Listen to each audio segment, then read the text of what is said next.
Catholic খ্রিস্টানদের সর্বোচ্চ ধর্মগুরু পোপ লিও সম্পর্কে মার্কিন প্রেসিডেন্ট ডোনাল্ড ট্রাম্পের মন্তব্যের কড়া সমালোচনা করেছেন ইতালির প্রধানমন্ত্রী জর্জিয়া মেলোনি। ট্রাম্পের এমন মন্তব্যকে অগ্রহণযোগ্য বলেও উল্লেখ করেন তিনি। সম্প্রতি মার্কিন প্রেসিডেন্ট ইরানের অস্তিত্ব ধ্বংস করার যে হুমকি দেন তার নিন্দা জানিয়েছেন পোপ লিও। এর প্রতিক্রিয়ায় ট্রাম্প ক্ষুব্ধ হয়ে তাকে ভয়ঙ্কর বলে আখ্যা দেন। ট্রাম্পের এই মন্তব্যের পর আন্তর্জাতিক মহলে, বিশেষ করে ক্যাথলিক প্রধান দেশগুলোতে সমালোচনার ঝড় ওঠে। বাংলাদেশের প্রথম 5D AI ইনভার্টার যুক্ত সর্বোচ্চ বিদ্যুৎ সাশ্রয়ী যমুনা এয়ার কন্ডিশনার।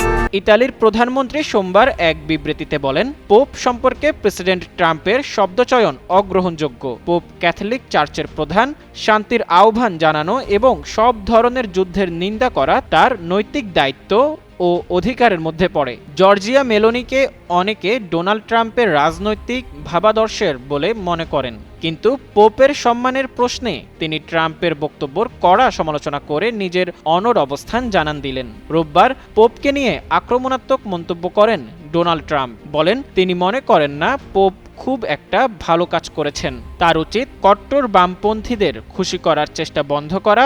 সাংবাদিকদের সঙ্গে আলাপকালে মার্কিন প্রেসিডেন্ট উল্লেখ করেন, তিনি পোপ লিওর ভক্ত নন।